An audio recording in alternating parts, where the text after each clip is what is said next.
नेमि चंदम सहाय परकम महावीरम बंधुद्वय सत्यजुत्तम ओघादेशे तवं गोचम। बोले देवादिदेव नेमिनाथ भगवान की जय। बोले देवादिदेव महावीर भगवान की जय। बोले आचार्य कुंद कुंद स्वामी महाराज की जय। बोले आचार्य नेमि चंद्र सिद्धांत चक्रवर्ती गुरुदेव की जय। बोले आचार्य गुरुवर विद्यासागर महाराज की जय। बोले आचार्य गुरु वर्धमान सागर महाराज की जय। बोले आर्यका आदिमती माता जी की जय। सरस्वती नमस्तुभ्यं वरदे कामरूपिणी विद्यारंभं करिष्यामि सिद्धिर्भवतु मे सदा। बोले द्वादशांग जनवाणी माता की जय। वंदना भैया जी। वंदना वंदना। हाँ, सबके लिए बहुत बहुत वंदना आशीर्वाद। भाई साहब, सबको सबको वंदना। सादर दीजिए। वंदना भाई साहब। वंदना भाई साहब। बन्ना भाई साहब, हाँ, बन्ना भाई साहब। हाँ, जी फादर जी हाँ, सबको बहुत बहुत मंगल आशीर्वाद है सबके लिए। पापम क्षयतु दर्शन विशुद्धिर्भवतु काय क्षम्यत्तु भवतु और धर्म वृद्धिर्भवतु आनंद भवतु। पुण्यधरम बिगि बिगले तत्थुपन्नो शासनो देहे पज्जतिम न विपावदी इति नरतिर्याउगम नत्थि। इसी गाथा में हम लोग पंचेंद्रिय निर्वृत्त या पर्याप्त जीव के बंध अबंध और बंध विच्छुद्धि की चार्ट की चर्चा कर रहे हैं। तो उसके अंदर में गुणस्थान 5 बताए गए हैं कि मिथ्यात्व गुणस्थान हो ही सकता है निवृत्त अपर्याप्त अवस्था में। पंचेंद्रिय के साधन भी हो सकता है, चौथा गुणस्थान भी हो सकता है, और प्रमत्त गुणस्थान भी हो सकता है, और सहयोगी गुणस्थान भी हो सकता है। माने 13वें गुणस्थान में जिस समय समुद्घात होता है तो उस समय भी वो अपर्याप्त अवस्था मानी गई है। तो इसलिए उसको निर्वृत्त अपर्याप्त अवस्था बताई गई है। निर्वृत्त अपर्याप्त का अर्थ होता है जो पर्याप्ति पूरी करेगा ही करेगा। तो इसमें 112 की बात चल रही है, क्योंकि जो 8 प्रकृतियां हैं उनकी यहाँ पर कोई बंद होने का प्रश्न ही नहीं है। इसलिए और पहले गुण स्थान के अंदर में तीर्थंकर का भी बंद नहीं होगा, देव चतुष्ट का भी नहीं होगा। इसलिए ये 5 का भी यहाँ पर बंद ले लिया गया है। और गुणस्थानोक्त जो 16 प्रकृतियां बंद की विच्युति होती है उनमें से नरकवीर को नरकायु पहले ही 8 में हटा दी गई थी, इसलिए वो भी नहीं होगी। और इसलिए अब सासाधन गुणस्थान में 13 और 5 18 का तो अबंद हो जाएगा। और यहाँ पर क्योंकि आयु का बंद नहीं हो रहा है इसलिए तिर्यंश आयु भी हट गई, तो 24 का बंद विच्युति हो गया। क्योंकि निर्वृत्त अपर्याप्त अवस्था में आयु का बंद नहीं होता है, क्योंकि उसकी आयु पूर्ण होएगी, इसलिए वो तो वहां 25 की जगह 24 हो गया और 13 और 5 18 अबंध में ले लिया। ऐसे गुण स्थान के अंदर में अब क्या होगा कि ऐसे गुण स्थान के अंदर में जो आगे आने वाली जो 5वां गुण स्थान है उसकी भी इसमें जोड़ लेंगे।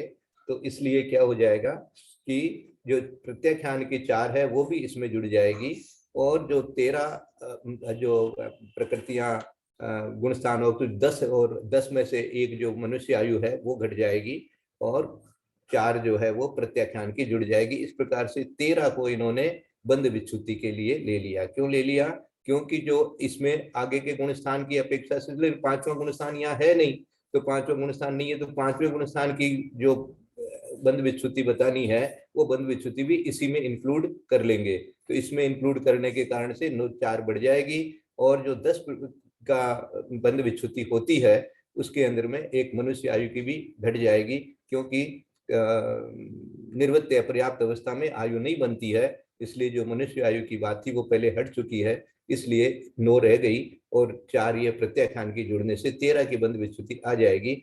और जो 37 बनती है वो 24 18 और उसमें से 5 जो अबंध में जो 5 ली थी देव चतुष्ट की और तीर्थंकर की, वो यहाँ पर बंधती है। चौथे गुण स्थान में निर्वृत्त अपर्याप्त अवस्था में, चौथे गुण स्थान में निर्वृत्त अपर्याप्त अवस्था में तीर्थंकर की और देव चतुष्ट की भी बंधती है। इसलिए वहाँ 18 और 24 होती 42, तो इसमें से ये 5 घटने से 37 का अबंध ले लिया, और बाकी 37 और 75 112 होती है, इसलिए 75 का बंध में ले लिया। आगे के गुणस्थान में उसी प्रकार से अब ले लेंगे कि 37 और 13 50 को तो अबंध में ले लेंगे और 62 को बंध में ले लेंगे, है ना। 37 और 13 होती है पूरी 50, तो ये 50 यहाँ आ गई और 62 को ले लिया प्रमत में। अब 61 जो बचे, क्योंकि आगे की सारी जितनी प्रकृतियां है वो सारी, अब आगे का कोई गुणस्थान है नहीं, सहयोगी गुणस्थान बचता है। सहयोगी गुणस्थान में खाली एक साता वेद नहीं की बंध विच्छुति होती है, इसलिए उस एक को छोड़ करके सारी 61 की 61 प्रकृतियां जो है वो यहाँ पर बंध विच्छुति में लेकर के और 13वां गुणस्थान बना दिया। 13वें गुणस्थान में एक का खाली बंध माना गया है साता वेदनीय का, और 111 और एक मिलके 112 हो गया, तो ये जोड़ हो गया। और वहां बंध विच्छुति एक की होती है, तो वो एक को बंध विच्छुति में लेकर के इस प्रकार से ये कर दिया। और प्रमत्त गुणस्थान में बाकी की जितनी प्रकृतियों की बंध विच्छुति थी, 7वें की, 8वें की, 9वें की, 10वें की, वो सारी जो है वो 61 के अंदर में जोड़ दी उन्होंने। पंचेंद्रिय लब्ध पर्याप्तक में बंध योग प्रकृति 109 है, क्योंकि तीर्थंकर, आहारक, देवायु, नरकायु और वैकृत षटक इन 11 प्रकृतियों का बंध नहीं होता है। गुणस्थान एक मिथ्यात्व है। तो लब्ध पर्याप्तक के क्या होगा, पंचेंद्रिय है लेकिन लब्ध पर्याप्तक है ना, तो उसके तीर्थंकर का होने का सवाल नहीं है, आरग्विक होने का सवाल नहीं है, वहां देवायु और नरकायु भी नहीं होगा और वैकृत षटक भी नहीं होगा। वैकृत षटक मानी वो विक्रेक शरीक, वैकृत अंगोपांग और नरक द्विक और देव द्विक मानी देवायु, देवगति नेवगत्यानुपूर्वी, नरगति नरगत्यानुपूर्वी, वैकृत शरीर, वैकृत अंगोपांग, ये हो गया। तो ये 6 हो गई। और देवायु नरक। भैया जी कौन से भाई साहब बंदामी कौन से पेज पे कर रहे हो? 74 पेज 74। ये चार्ट अपन ने समझ लिया अभी। अब चार्ट समझ करके अपन अपनी नीचे लब्धि अपर्याप्त की बात करेंगे। आज इंद्रिय मार्गना अपनी पूरी हो जाएगी, फिर काय मार्गना शुरू करेंगे। तो पंचेंद्रिय है, लब्धि पर्याप्तक है, उसके 109 के बंध योग्य प्रकृति बताई है, क्योंकि गुणस्थान तो एक ही होता है। तो एक ही गुणस्थान के अंदर में उसके न तो तीर्थंकर प्रकृति बंधेगी, न आहारक दिक बंधेगा, और जो लब्धि पर्याप्तक जीव है वो देव में भी जाएगा, नरक में भी नहीं जाएगा, और देव और नरकायु नहीं है तो वैकृत षटक भी नहीं है ना। देवगति देवगत्यानुपूर्वी, नरगति नरगत्यानुपूर्वी और वैकृत अंगोपांग, वैकृत शरीर, इस प्रकार ये 6 जो है ये भी नहीं होगी और नरकायु देवायु भी नहीं होगी। तो इसलिए उसके तो लब्ध पर्याप्तक के या तो मनुष्य आयु बंधेगी और या तिर्यंच आयु बंधेगी, क्योंकि यदि तिर्यंच आयु बनती रहती है तो ठीक है, तिर्यंच में ही रहेगा, नरक में जाएगा नहीं वहां से। और मानिए एक तरह से निगोद वाली स्थिति है एक तरह से, लेकिन फिर भी पंचेंद्रिय है। पंचेंद्रिय है तो निगोद तो नहीं कहेंगे उसको, क्योंकि निगोद तो एक इंद्रिय वाले को कहते हैं, लेकिन लब्धि पर्याप्तक है, पर्याप्ति पूरी नहीं करेगा वो। तो पर्याप्ति पूरी नहीं करने से पहले ही मरेगा, पहले ही मरेगा तो क्या बनेगा, तो या तो तीर्थंकर या तो तिर्यंच बनेगा या मनुष्य बनेगा। क्योंकि यदि तिर्यंच का तिर्यंच ही रह जाए, मनुष्य बने ही नहीं कभी भी, तब तो फिर उसका तो कभी निपटारा होएगा ही नहीं होएगा, नरक में भी नहीं जाएगा, देव में भी नहीं जाएगा, और आप कह दोगे कि मनुष्य में भी नहीं जाए, तब तो फिर उसको तिर्यंच का तिर्यंच ही रहना पड़ जाएगा। तो ऐसा तो है नहीं। तो तिर्यंच जो से निकल करके लब्ध अपर्याप्त जीव है वो मनुष्य होता है, और मनुष्य वाला तिर्यंच भी हो सकता है। इस प्रकार से पंचेंद्रिय के लिए अपने लब्ध अपर्याप्त को भी पढ़ लिया। ये मेरे ख्याल से सबको समझ में आया है। फिर भी कहीं कुछ पूछना होगा तो अपन चर्चा कर लेंगे। अब आज का वंदना कर रही हूँ। लब्ध पर्याप्तक जो जीव है वो उसमें इतनी विशुद्धि कैसे होगी कि वो मनुष्य बने, इसको कैसे समझे अपन कि वो मनुष्य कैसे बन पाएगा, ये कैसे ले कि वो तो तिर्यंच है, अगर तिर्यंच तो बन सकता है क्या पता मनुष्य कैसे बनेगा, उसको तो विशुद्धि ज्यादा चाहिएगी, उसमें इतने भाव कहाँ से आएंगे, या इसका और कोई कारण माने और कोई कुछ इसमें है? लब्ध अपर्याप्तक मनुष्य भी होता है जो अपने तो प्राप्ति तो पूर्ण होगी नहीं उसकी। हाँ नहीं होगी, लेकिन आयु तो बंद करना ही पड़ेगा। तो वो कैसे? तो लब्धि पर्याप्तक के लिए ही है वो आयु की बात। लब्धि पर्याप्तक के जो है पर्याप्ति पूरी होने से पहले आयु बंधेगी बंधेगी, लेकिन निर्वृत्त अपर्याप्तक के लिए आयु नहीं बंधेगी, ये नियम है। जो लेकिन जब वो पर्याप्त नहीं है, तो उसकी भाव की विशुद्धियों का मन इसमें क्या कोई ये सिद्धांत है? क्या सिद्धांत? भाव तो कुछ वहाँ है ही नहीं। काल ये- लब्धि भी तो होती है ना, इसको काल लब्धि कहो, काल इसको लब्धि कहते हैं, होनहार इसको कहो, काल लब्धि भी होती इसको है। जैसा है ऐसा हाँ। ऐसा ही और स्वीकार करना परिणामों की पड़ेगा। विशुद्धि थोड़ा हो जाती है। कर्मों की तो स्थिति भाई साहब इतनी उत्कृष्ट होती है, कब के बंदे कर्म कब उदय में आए, तो हो कब सकता के है उसके कोई अब अच्छे कर्म माने हो। भोगते भोगते कर्म भोगते उसके भी तो क्षीण होते हैं। कर्म वही भोगने तो से भी बोल तो क्षीण होते हैं, खाली तब से क्षीण नहीं होते हैं, भोगते भोगते क्षीण हो रहे हैं उसके कर्म। तो इस प्रकार के कर्म जो है उसी का नाम विशुद्धि कह देंगे वहां पर, है ना। कर्म भोगते जो आप विशुद्धि की चिंता कर रहे हैं कि भैया लब्ध पर्याप्त के जीव के निगोद जीव के कैसे प्रशुद्धि होगी, निगोद से कैसे निकलेगा, तो हाँ, निगोद ये से सिद्धांत समझना चाह रही थी कि कैसे क्या इसका अब सिद्धांत इसमें सिद्धांत नहीं है, सिद्धांत यही है कि निगोद से भी निकलता है, इतना ही सिद्धांत है। तो निगोद से निकलता कैसे है? अब निगोद तो लब्ध अपर्याप्तक है, तो लब्ध अपर्याप्तक है तो उसको निकलना भी है, तो निकलना है तो आयु भी बंद करनी पड़ेगी, और बंद करनी पड़ेगी तो निगोद मानी तिर्यंश का तिर्यंश में रहे, ये भी इसके लिए भी आयु बंद करता है, ऐसा नहीं कि आयु बंद नहीं करता है, तो आयु तो बंद करेगा ही करेगा वो। लेकिन निर्वत्य पर्याप्तक के लिए ये नियम है कि वो आयु बंद नहीं करता है, क्योंकि निर्वत्य पर्याप्तक तो नियम से पर्याप्ति पूरी करेगा, इसलिए पर्याप्ति पूरी होगी तब वो आयु बंद करेगा। लेकिन जो लब्ध अपर्याप्तक है उसकी तो पर्याप्ति भी पूरी नहीं होगी, और दूसरी आयु भी चाहिए उसको, तो दूसरी आयु चाहिए तो वो लब्ध अपर्याप्तक अवस्था में ही उसके तिर्यंश आयु या मनुष्य आयु बन सकती है। ये दो के लिए ऐसा सिद्धांत बनाया, और देवायु और नरकायु नहीं बंधेगी, ऐसा सिद्धांत बन गया, ये सिद्धांत हो गया।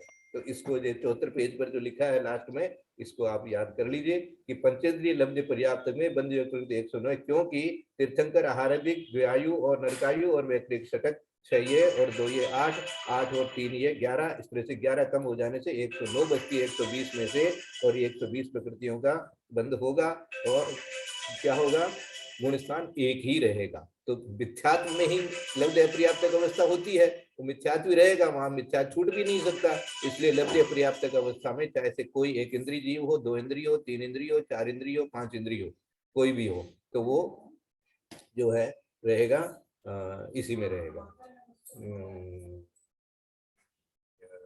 मिथ्यात्व में ही रहेगा। इसलिए एक ही गुण स्थान लब्ध अपर्याप्तक के लिए बता दिया गया है। इति इंद्रिय मार्गणा अथ काय मार्गणा। अब इंद्रिय मार्गणा की अपेक्षा पंचेंद्रिय में तथा काय मार्गणा की अपेक्षा एकेंद्रिय संबंधी पृथ्वी काय आदि पंच स्थावर काय में बंध आदि का कथन करते हैं। इसमें पंचेंद्रिय संबंधी भी एक मानी पहली लाइन में है, और उसके बाद दूसरी लाइन के अंदर में जो है वो एक इंद्रिय संबंधी भी वर्णन है। पंचेन्द्रियसु ओघम एयख्येवा वनपदीयन्ते मणुवदुगम मणुवाऊ उच्चम नहि ते उवाउहि।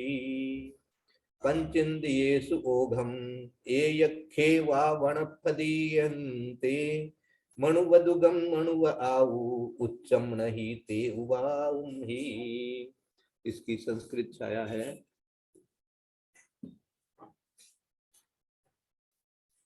114 नंबर की गाथा पढ़ी है आपने।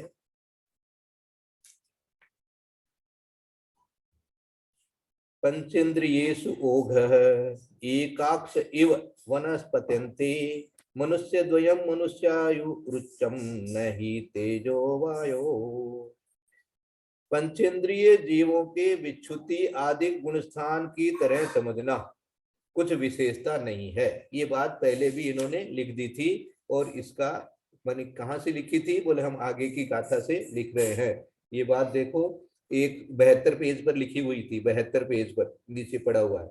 पंचेन्द्रियेषु ओघम, गाथा 114 75 पेज के नीचे ही नीचे।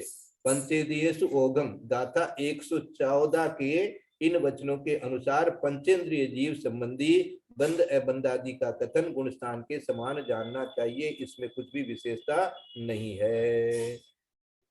पंचेंद्रिय होगा तो कोई भी होगा, मनुष्य भी होगा, तिर्यंश भी होगा, देव भी होगा, नारकी भी होगा। तो पंचेंद्रिय के लिए तो सारी चीजें ही खुली है इंद्रिय की अपेक्षा से, क्योंकि मनुष्य है, पंचेंद्रिय है, तो पूरी 120 की बात होएगी। और जो भी गुणस्थान युक्त जो अपन ने पहले से चार्ट पढ़ रखा है वही चार्ट यहाँ पर लागू हो जाएगा पंचेंद्रिय की अपेक्षा से। तो पंचेंद्रियेषु ओघम यानी पंचेंद्रिय के लिए तो जो ओघ के अनुसार जो है वो बता दिया, यहाँ दे दिया। पंचेंद्रिय संबंधी विच्छुद्धि आदि का कथन गुणस्थानवत जानना, उसमें कुछ भी विशेषता नहीं है। इसका कथन इंद्रिय मार्गणा में कर आए हैं, वहां से जानना। इंद्रिय मार्गणा में अपन ये लिख भी दिया था इन्होंने, वो भी ब्रैकेट में इन्होंने कह दिया कि भाई इंद्रिय मार्गणा में भी हमने ये बात कही थी, यही बात होगी। अब काय मार्गणा में क्या होता है ना? एयखेवा वणफदीयन्ते मणुवदुगम मणुवाऊ उच्चम न ही तेवु वाऊमि। काय मार्गणा में पृथ्वी काय से वनस्पति काय पर्यंत एक इंद्रिय के समान विच्छुद्धि आदि जानना। विशेष यह है कि तेज काय, वायु काय में मनुष्य गति, मनुष्य गत्यानुपूर्वी, मनुष्य आयु और उच्च गोत्र, इन चार का बंध नहीं होता। विशेषार्थ भी पढ़ लेते हैं, फिर उसके बाद वापस पढ़ेंगे। काय मार्गणा में पृथ्वी काय से वनस्पति काय पर्यंत तीर्थंकर, आहारद्विक, देवायु, नरकायु तथा वैक्रिक षटक, इन 11 प्रकृति बिना बंध योग्य 109 प्रकृतियां हैं। इनमें से पृथ्वी काय, जल काय और वनस्पति काय में उत्पन्न हुए जीवों के सासाधन गुणस्थान के रहते हुए शरीर पर्याप्ति पूर्ण नहीं होती, अतः तिर्यंच आयु और मनुष्य आयु का बंध मिथ्यात्व गुणस्थान में ही होता है। इस कारण मिथ्यात्व गुणस्थान में विच्छुद्धि 15 प्रकृति की, बंध रूप प्रकृतियां 109 और अबंध 0 है। सासाधन गुणस्थान में विच्छुद्धि 29 प्रकृति की, बंध 94 प्रकृति का तथा अबंध प्रकृति 15 है। तो अलग अलग कथन हो गया। किसका किसका कथन हो गया? पृथ्वी काय का, जल काय का और वनस्पति काय का तो अलग कथन हो गया, और तेज काय मानी अग्नि काय और वायु काय, इनका अलग कथन हो गया। तो 2 प्रकार से इसमें कथन मिलेगा। किसके लिए? एक इंद्रिय के लिए। ये एक इंद्रिय की बात हो रही है।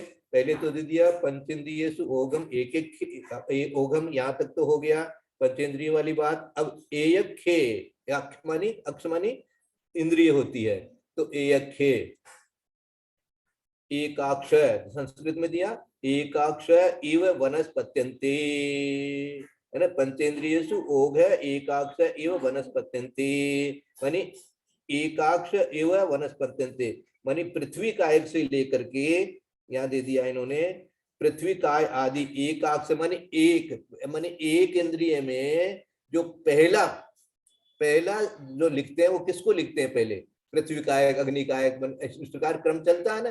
तो इसलिए पहला नंबर लिया तो उसको ले लिया अपन ने एकाक्ष इव, इस तरह से वनस्पत्यन्ते, वनस्पति तक।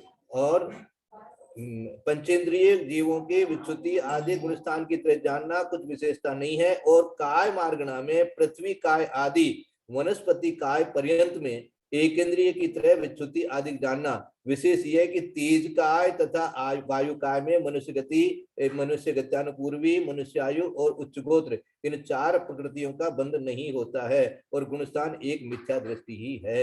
एक इंद्रिय में मिथ्या दृष्टि का गुणस्थान ही रहेगा, ये तो पक्की बात है, इसमें तो कुछ पूछने की बात नहीं है। तो ये एक ही गुणस्थान दिया, किसके लिए?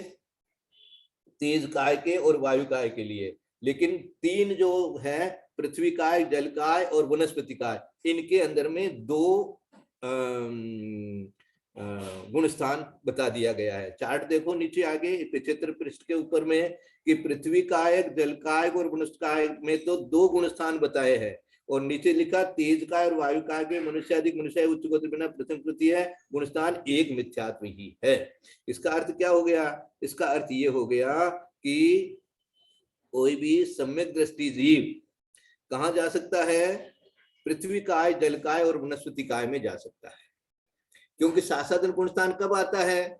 सासाधन गुणस्थान तो जब सम्यक छूटता है, प्रथमोपसम सम्यक या द्वितीयोपसम्यक छूटता है तब आता है। ये बात भी याद रखना है ना, हर एक के नहीं आता है। प्रथमोपसम सम्यक या द्वितीयोपसम सम्यक छूटता है, उस समय आता है। छूटता है मानी पूरा होता ही नहीं है, एक तरह से कहना चाहिए, या हो गया तो गुणस्थान तो बन गया उसका। इसीलिए कह दिया गया कि सासाधन, चौथे गुणस्थान से भी सासाधन में आ सकते हैं, 5वें से भी आ सकते हैं, 7वें से भी आ सकते हैं। इस प्रकार का कथन जो मिलता है वो इसीलिए मिलता है कि वहां भी प्रथमोपसम सम्यक जिस समय हुआ जीव को, तो वो समय प्रथमोपसम होते हुए प्रथमोपसम सम्यक के लिए ये कहा गया है कि या तो उससे क्षयोपसमिक हो जाएगा और या वापस मिथ्यात्व में आ जाएगा। जब प्रथमोपसम सम्यक्त होता है तो उसके लिए क्या कहा जाता है, ये कहा जाता है कि या तो वो वापस मिथ्यात्व में आ जाता है और या वो क्षयोपसमिक हो जाता है या फिर बाद में क्षायिक होता है। तो लेकिन पहला उसका या तो मिथ्यात्व में वापस जाएगा या क्षयोपसमिक होएगा, समित प्रकृति का उदय आ जाएगा तो, और नहीं तो वापस जाएगा। जब जाएगा तो सासादन होके जाएगा। ये सासादन गुणस्थान उसी समय काम आता है, इसके अलावा इसका कोई काम और है नहीं। तो इसलिए जैसे गत्यानुपूर्वी का काम क्या है, खाली जिस समय जाता है उस समय वो पुराना आकार रखता है, यही काम उसका रहता है। इसी तरह से सासादन गुणस्थान कब आता है, बोले प्रथमोपसम सम्यक्त वाले का या द्वितीयोपसम सम्यक्त वाले का नीचे गिरते समय मिथ्यात्व में आने के लिए, आने के टाइम पर जो उसका पहले जो अवस्था बनती है अनंतानुबंधी उदय में यदि आ जाती है तो सबको आएगा ही, ये भी जरूरी नहीं है।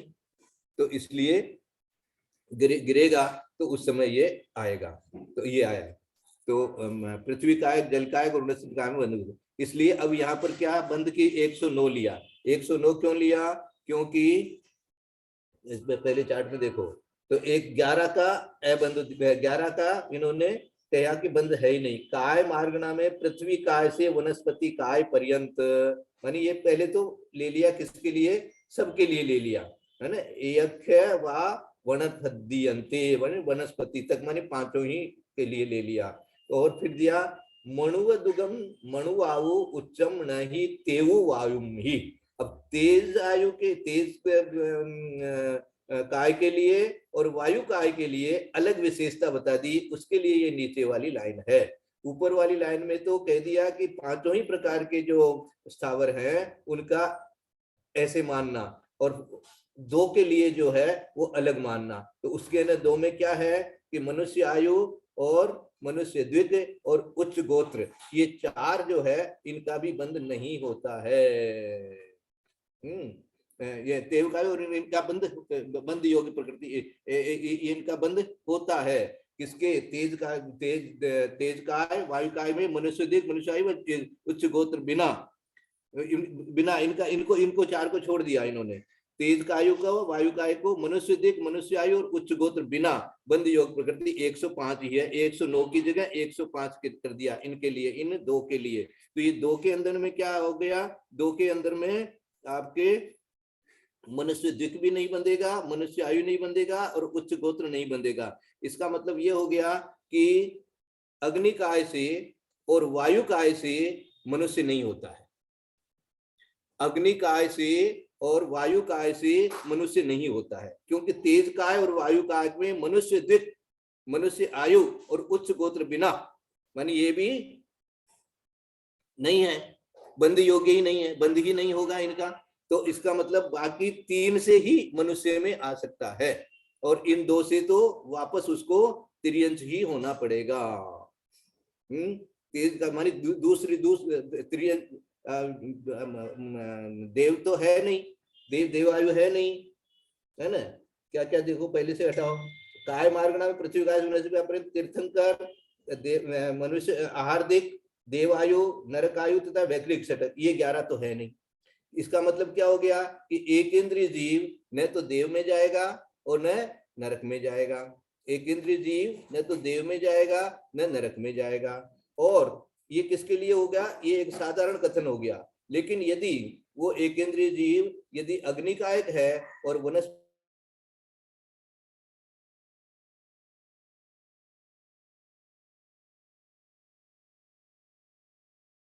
वायु का अग्निकाय और वायु काय की मनुष्य गति में भी नहीं जाएंगे है, ये मनुष्य में अग्निकाय और वायु काय, ये मनुष्य में भी नहीं बनेंगे, मनुष्य भी नहीं बनेंगे। हाँ, ये मनुष्य भी नहीं बनेंगे, मनुष्य भी नहीं बनेंगे।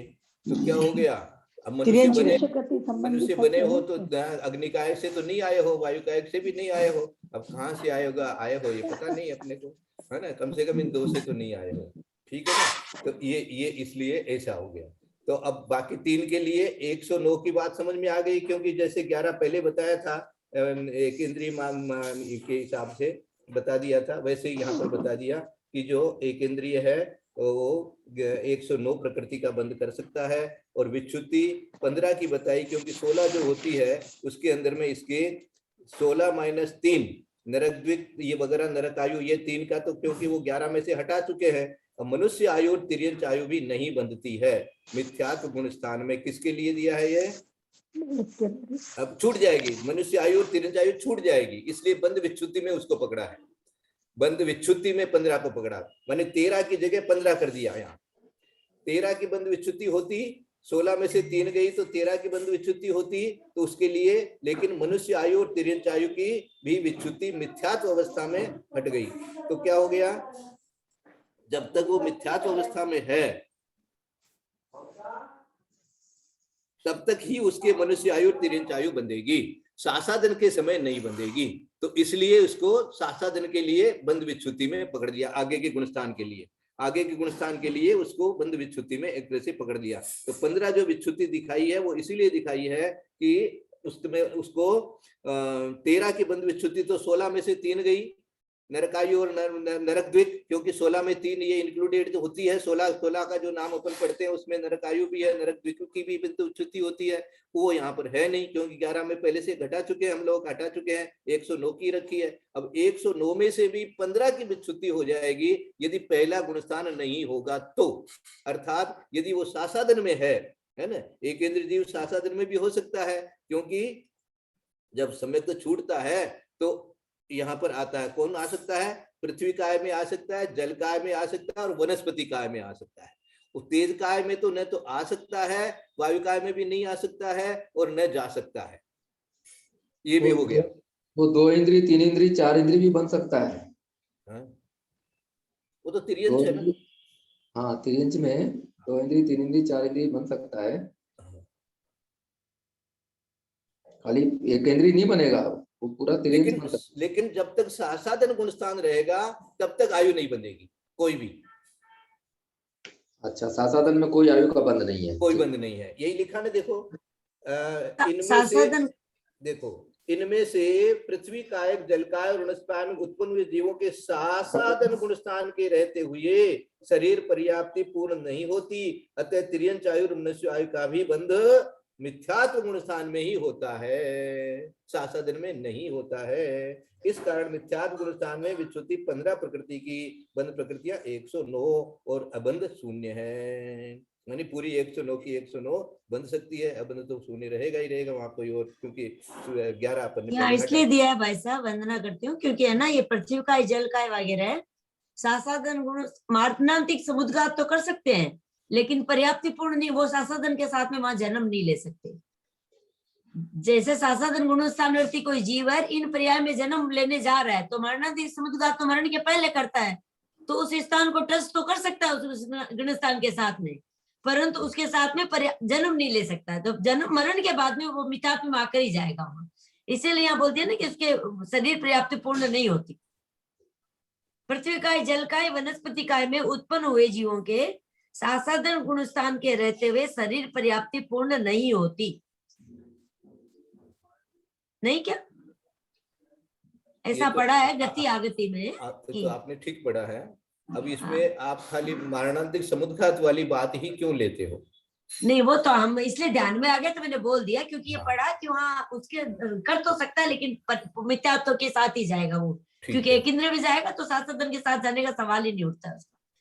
नहीं, एक इंद्रिय में सासादन के साथ जा रहा है, इसमें पृथ्वी काय में, जल काय में और वनस्पति काय में जा रहा है, तो वहां भी उसको सासादन गुणस्थान है। इन 3 में 2 गुणस्थान पकड़े हैं इन्होंने, चार्ट देखो।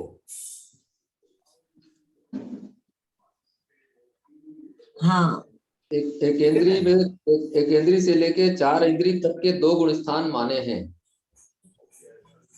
मिथ्यात्व और कोई सासादन की अपेक्षा से कि छूट करके जा रहा है। सिर्फ उनके वायु कायिक और अग्नि कायिक के सासादन गुणस्थान नहीं माना नहीं बनता है, खाली मिथ्यात्व ही बनता है। मानी कोई भी सम्यक दृष्टि जीव सम्यक दर्शन छूटते हुए भी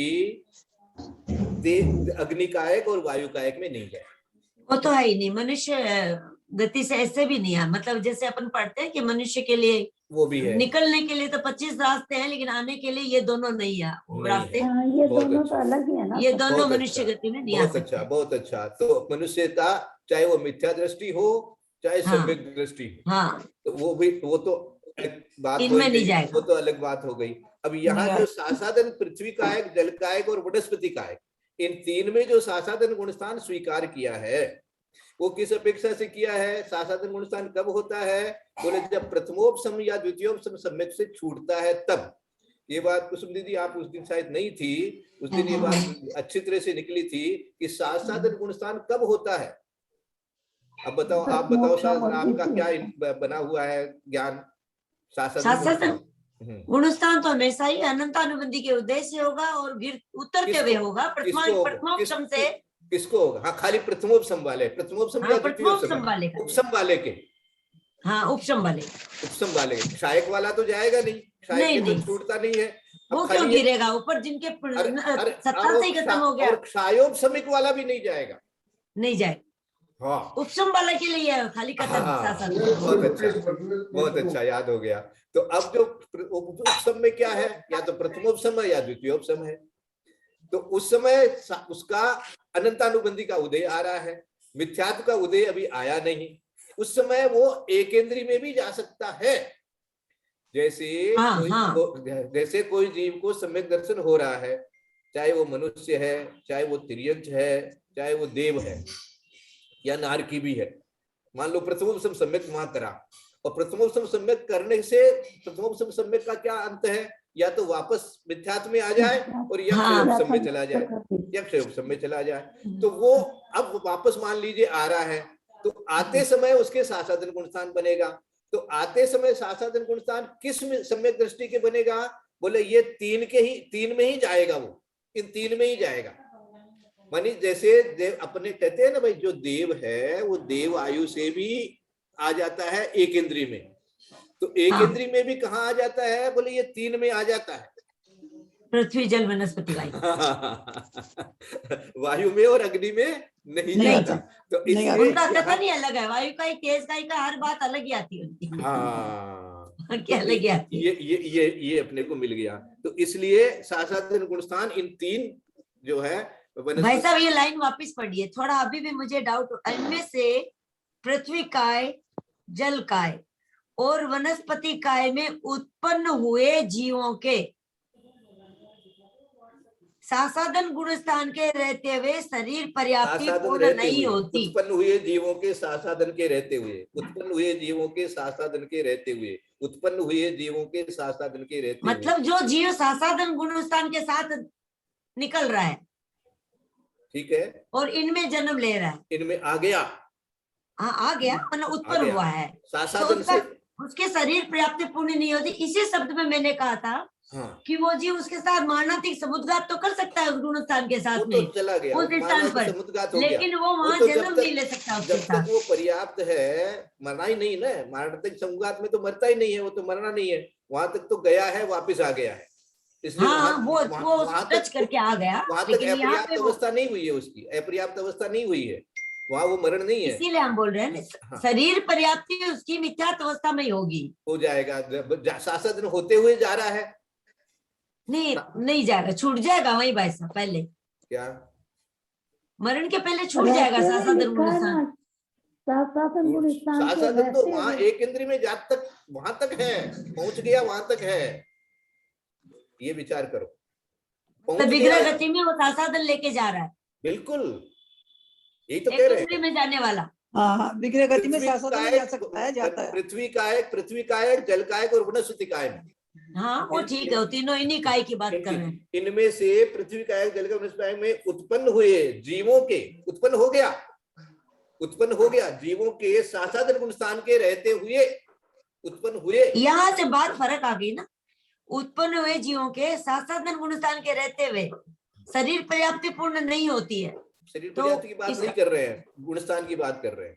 हाँ, इसी में लिखा है सासादन गुणस्थान के रहते हुए मानी वहां है, वो एक इंद्री में आ गया, अभी सासादन गुणस्थान है, अभी निर्वृत्ति अपर्याप्त है, पर्याप्ति नहीं। हाँ, निर्वृत्ति अपर्याप्त है, वंदना भैया जी, सासादन जा रहा है, आपका कहना ही है। बिल्कुल निर्वृत्ति अपर्याप्त है, वंदना भैया जी, इसका मतलब ये हुआ कि वहां जाके वह आहार पर्याप्ति पूर्ण कर लेता है, मगर शरीर पर्याप्ति पूर्ण नहीं होती है। हाँ, क्योंकि पर्याप्त शरीर पूर्ति के होती बाद ही है, मानी जाती है। जब होगी तो समय मिथ्या ही तो आ बहुत कम है ना जाएगा। शासदन में तो।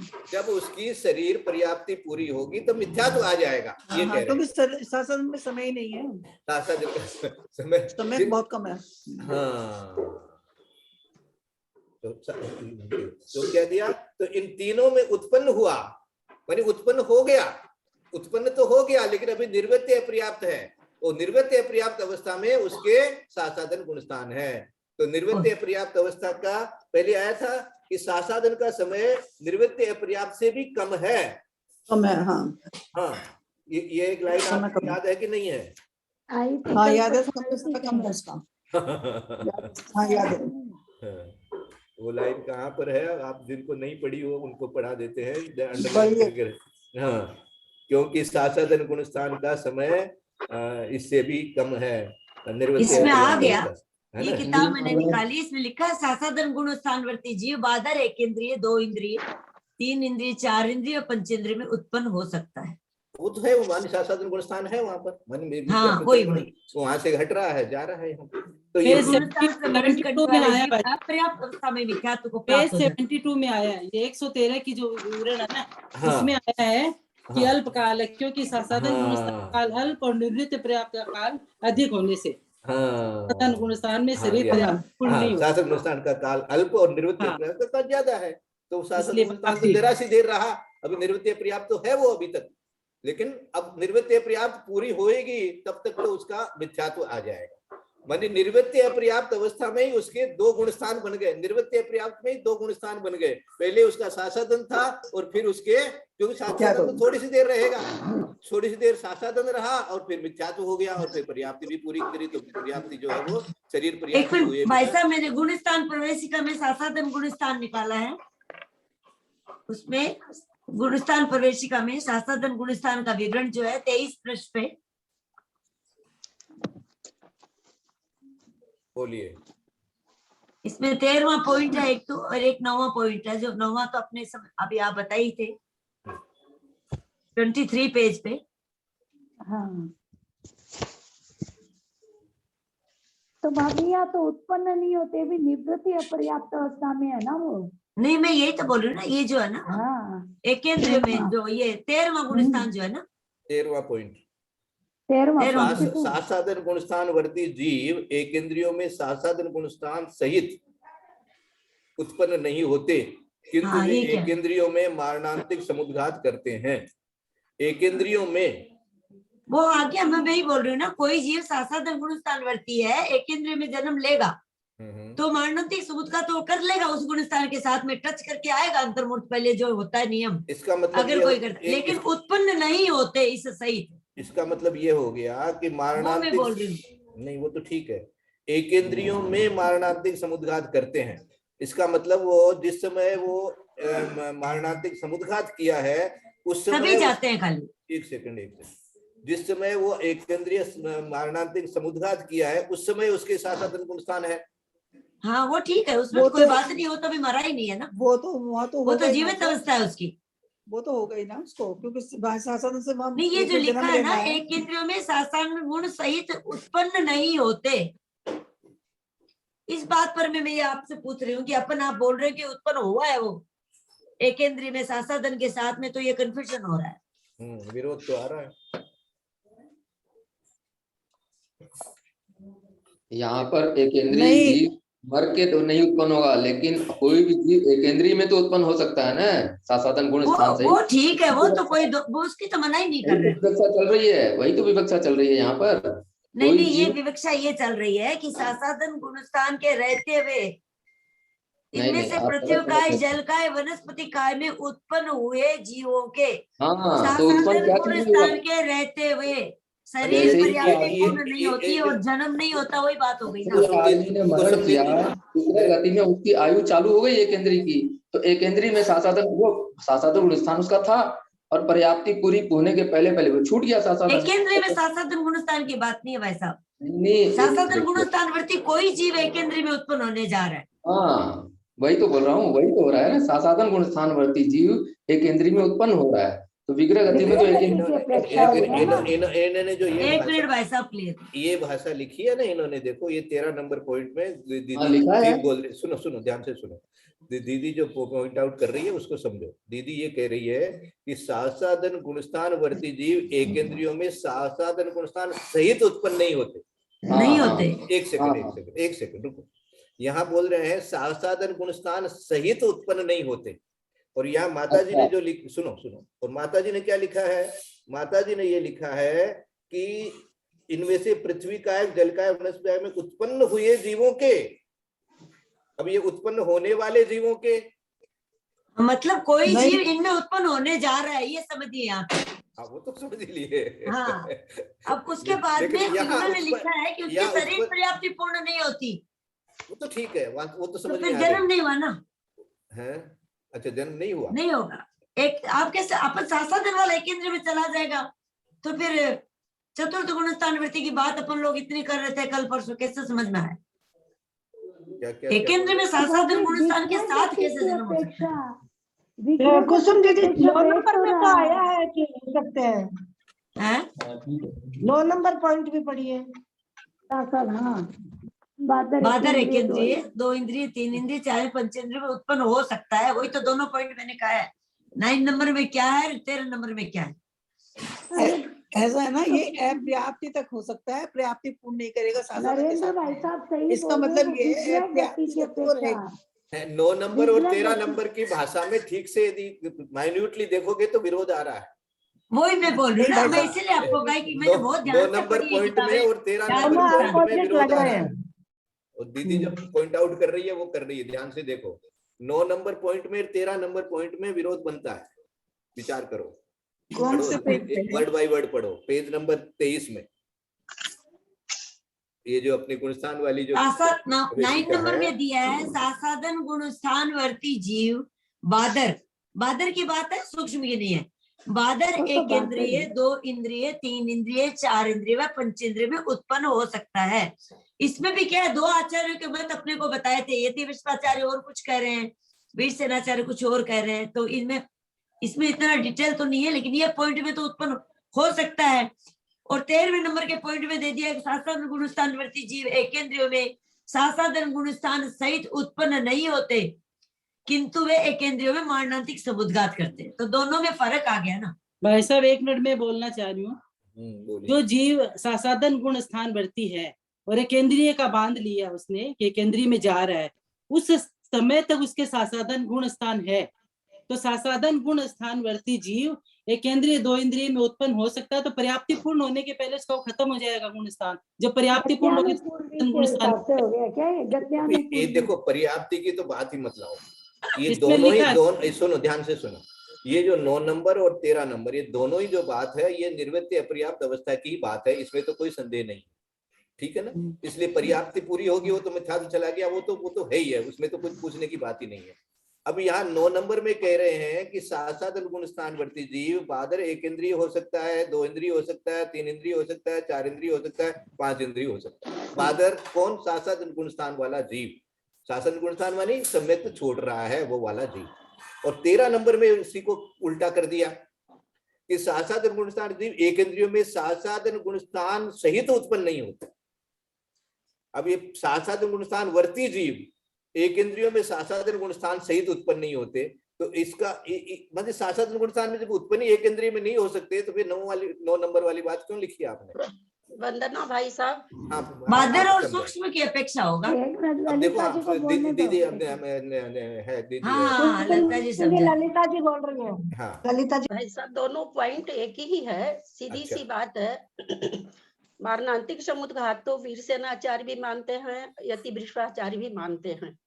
मारणांतिक तो पहली पर्याय से कर रहा है, इसलिए कोई भी कर सकता है, 1 इंद्री, 2 इंद्री, 3 इंद्री, 4 इंद्री में।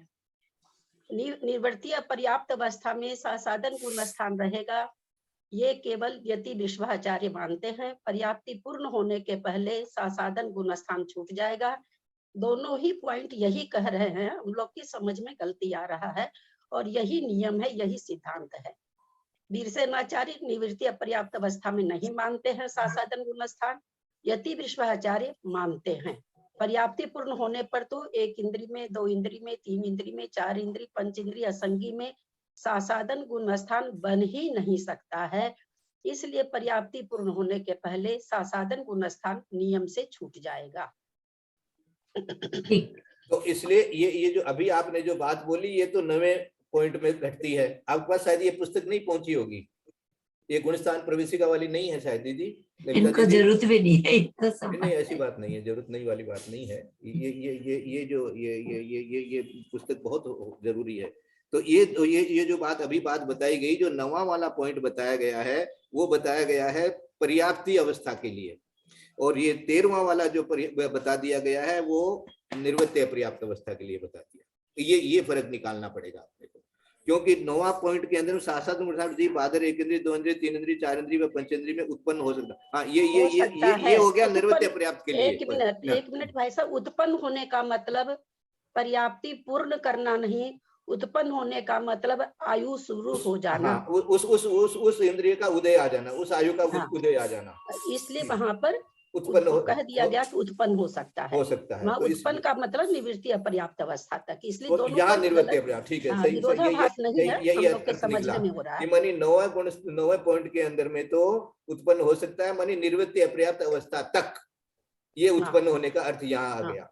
और 13वें के अंदर में अपने को लेना पड़ेगा कि सासाद जी पंचेंद्रिय जी उत्पन्न नहीं होते माने शरीर पर्याप्ति नहीं करते, शरीर पर्याप्ति नहीं होती, पर्याप्ति 13वें में ऐसा नहीं, तब ये आएगा समझ में। मानी यहाँ उत्पन्न नहीं होते का अर्थ यहाँ ले लो कि शरीर पर्याप्ति नहीं पूर्ण करते, ये 13वें में घटाओ, और 9वें पॉइंट के अंदर में ये घटाओ कि जब तक वो निर्वृत्त पर्याप्त अवस्था में है तब तक साधक रह सकता है। उस समय कुछ समय के लिए, जो भी साधन का जितना भी समय है ये इसका माने उत्पत्ति जहाँ मरण है वही है, इसलिए उत्पत्ति के बाद माना गया है। हाँ नहीं ठीक है, लेकिन ये दोनों बात में ये चीज अच्छी तरह से समझाए बिना ये दोनों चीज जो है लगती है जैसे कोई विरोधाभास हो गया है। वो आचार्यों का अलग अलग मत है ना, उससे भी थोड़ा सा हो जाता है। यति विश्वाचार्य और अभी ललिता जी ने भी बताया ना, वो पहले भी हम लोगों को बताई थी ये बात कि एक मानते हैं और एक नहीं मानते हैं। एक आचार्य अभी ललिता जी बताए ना, कौन सा वीर सेनाचार्य का और कौन सा यति विश्वाचार्य का था? मारणांतिक समुद्घात तो दोनों आचार्य मानते हैं। वीर सेनाचार्य की दृष्टि से मरण के पहले सासादन छूट जाता है। यति विश्वाचार्य मतलब विग्रह गति में भी नहीं जाता है, मरण से पहले मतलब विग्रह गति में नहीं जाता है। यति विश्वाचार्य मरण के बाद भी पर्याप्ति पूर्ण होने के पहले तक सासादन गुण स्थान मानते हैं। एक इंद्रिय मारणांतिक समुद्घात में तो उस आयु का उदय नहीं आया ना दीदी। हाँ, इसीलिए तो पहली आयु है। तो मारणांतिक समुद्घात की तो कोई बात ही नहीं है। मारणांतिक समुद्घात किया तब तक तो वो पुरानी आयु है उसके पास में, नई आयु आई नहीं। तो इसलिए वो एकेंद्रिय हुआ ही नहीं है। अब यहाँ तो एकेंद्रिय की बात हो रही है कि एकेंद्रिय में सासादन गुण स्थान बना कि नहीं बना। तो जिन आचार्यों की अपेक्षा से पर्याप्त अवस्था में नहीं बन सकता, वीर सेनाचार्य के हिसाब से निवृत्तीय पर्याप्त अवस्था में भी नहीं बन सकता। तो ये यति विश्वाचार्य के हिसाब से निवृत्तीय पर्याप्त अवस्था में बनता है। हाँ, तो पर्याप्त अवस्था में दोनों ही आचार्य के हिसाब से ठीक है, वो गया। तो निवृत्त अपर्याप्त अवस्था के हिसाब से ही यहाँ पर जो माता जी ने जो लिखा है वो निवृत्त अपर्याप्त अवस्था की अपेक्षा से लिखा है ना, कि दिया इनमें से पृथ्वी कायक, जल कायक और वनस्पति में उत्पन्न हुए जीवों के साथ गुणस्थान के रहते हुए शरीर पर्याप्ति पूर्ण नहीं होती। तो शरीर पर्याप्ति पूर्ण नहीं होती वहां तक तो ठीक है, लेकिन निर्वृत्त अपर्याप्त अवस्था में रह गया तो ये यति विश्वाचार्य के अपेक्षा से ये कथन हो गया, ये उत्तर नहीं। हाँ ठीक है ना भाई। ललिता जी का स्वास्थ्य अच्छा होना चाहिए, हम लोग यही मंगल भावना करते हैं। आज बड़ी खुशी है, आज वो ज्वाइन कर ली तो हम लोगों का एक तो जो नहीं तो शंका मन में बैठी रहती। इनके वचनों को, इतने से वचनों को सुनकर भी अपार आनंद आ गया क्लास में। आज ऐसा लगा कि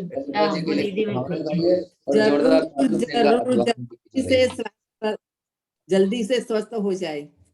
अभी जैसे आप बोल रहे हैं उस हिसाब से लगता है कोरोना तो आपका चला गया है। क्योंकि हमने कोरोना का पूरा 1 तारीख को जो विधान किया था तो उसमें यही भावना भाई थी भगवान के सामने कि भाई कोरोना होवे ऊपर से चला जावे, किसी को ज्यादा तकलीफ नहीं देवे।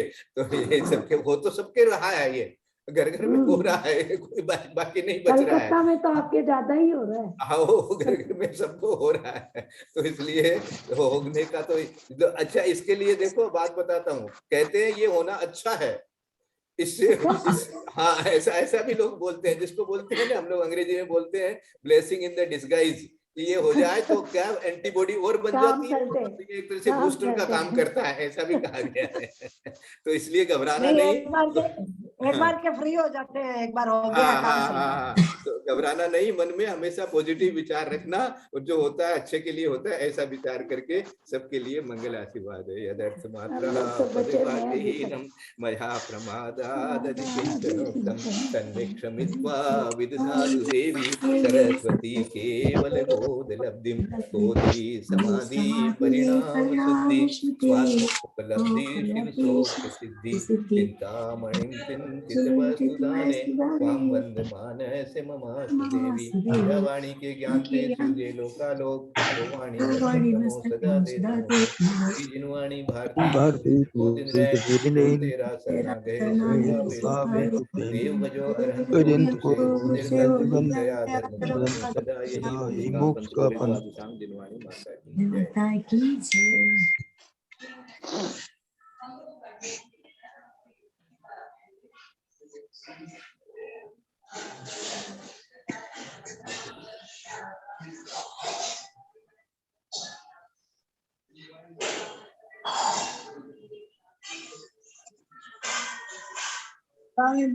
जिनवाणी माता की जय। वंदना भाई साहब, वंदना भाई साहब,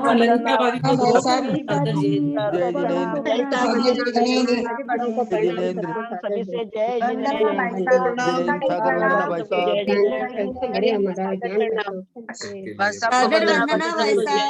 सादर प्रणाम ललिता जी, सभी बड़ों को प्रणाम।